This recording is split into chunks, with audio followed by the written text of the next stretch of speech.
फौजी डायरेक्टर सिंध सैयद इमदाद शाह जाफरी के वालिद सैयद गुलाम रसूल शाह के चालीहे ते सिंध के मशहूर शायर अदीब दानिश्वरन शिरकत कई।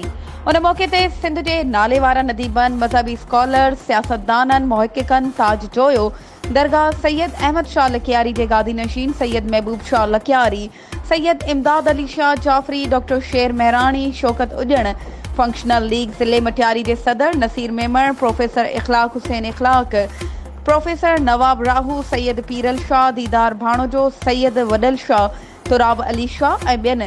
न्यू सईदाबाद वेझो ॻोठ अगरो राहू में मिसाली उस्ताद सूफ़ी शाइर सैयद गुलाम रसूल शाह गमनाक हुसैनी के चालीहे के मौके ते ताज़ियती अदबी मिड़ाके के खिताब कंदे चयो त शाइर, मौसीकार, मुसव्विर, फ़लसफ़े, सूफ़ी ऐं उस्ताद क़ौमुनि जो गॾियल सरमायो हूंदा आहिनि। सैयद गुलाम रसूल शाह गमनाक हुसैनी हिकु उस्ताद, हिकु सूफ़ी ऐं हिकु शाइर हो। फ़क़ीरी, तवक्कुल, सब्र ऐं इस्तिक़ामत संदसि नुमायां पहलू हुआ।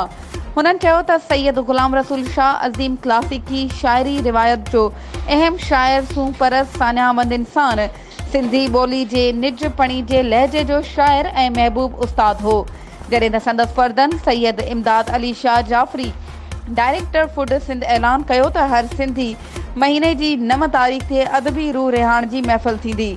चालीहे जी तक़रीब में मखदूम फज़ल हुसैन, सैयद शाह ज़मान शाह भाणोटी, रफ़ीक अहमद राहू ऐं ॿियनि वॾे अंग में शिरकत कई।